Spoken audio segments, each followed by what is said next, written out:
ভবিষ্যতে যেন আর জুলাই স্মৃতি জাদুঘর তৈরির প্রয়োজন না হয় এমনটাই আশা প্রধান উপদেষ্টা প্রফেসর ডক্টর মোহাম্মদ ইউনূসের।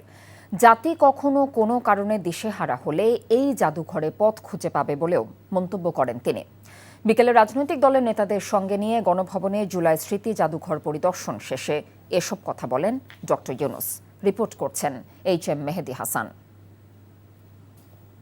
গণভবনে জুলাই গণঅভ্যুত্থান স্মৃতি জাদুঘরের চূড়ান্ত পর্যায়ের কাজ পরিদর্শন করেছেন প্রধান উপদেষ্টা অধ্যাপক মোহাম্মদ ইউনূস। এ সময় তার সঙ্গে ছিলেন জামায়াত ইসলামীর আমির ডাক্তার শফিকুর রহমান, বিএনপির স্থায়ী কমিটির সদস্য সালাউদ্দিন আহমেদ ও এনসিপি আহ্বায়ক নাহিদ ইসলাম সহ অন্যান্য রাজনৈতিক দলের নেতারা। জাদুঘরে থাকা জুলাই গণ অভ্যুত্থানের ইতিহাস ও স্বৈরাচার শেখ হাসিনার ১৬ বছরের দুঃশাসনের চিত্রগুলো ঘুরে দেখেন তারা।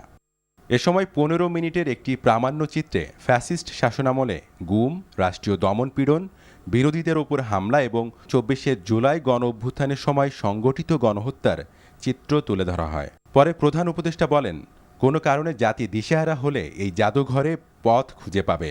আমরা যখন পথ হারিয়ে ফেলি বিভেদের মধ্যে, এক একজন এক একদিকে যাওয়ার জন্য তাগিদে দাঁড়াতে অত্যাচার করে, আমার দিকে আসতে হবে না, খবরদার। আমি প্রস্তাব করছিল যে যারা এই বিভক্তির লিড করছে তাদেরকে একসঙ্গে একটা দিন সকাল থেকে রাত পর্যন্ত গেলে কাটিয়ে দেবে। একাকি কাটাক দেখে ঘুরে ঘুরে বেড়ায় বসে চিন্তা করুন, তাদের চোখ পরিষ্কার ভাবে ধরা পড়বে আমাদের কর্মী কি। কিছু আর্গুমেন্টে যেতে হবে, তর্ক করতে হবে। এখানে সমস্ত তর্কের অবসান, এখানে হলো আত্মআবিষ্কার।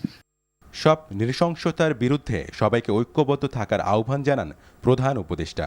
বলেন, জুলাই জাদুঘর গোটা পৃথিবীর জন্য এক নজিরবিহীন দৃষ্টান্ত। আমাদের মতো জাদুঘরের কোথাও নেই, জীবন্ত একটা জিনিস। যারা এই জাদুঘরের উপযোগ্য এখানে যাদেরকে আমরা দেখতে আসি, তাদের খবর এখনো টাটকা। আমরা যে তাদেরকে জাদুঘরের মধ্যে আনতে পেরেছি, এটি আমাদের সৌভাগ্য, বিরাট সৌভাগ্য, জাতির একটা বড় সৌভাগ্য। টাটকা টাটকা ইতিহাসটা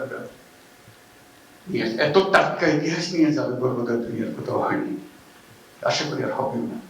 জাদুঘরের কাজে নিয়োজিত সবাইকে ধন্যবাদ জানান প্রধান উপদেষ্টা। HM মেহেদী হাসান, NTV নিউজ, ঢাকা।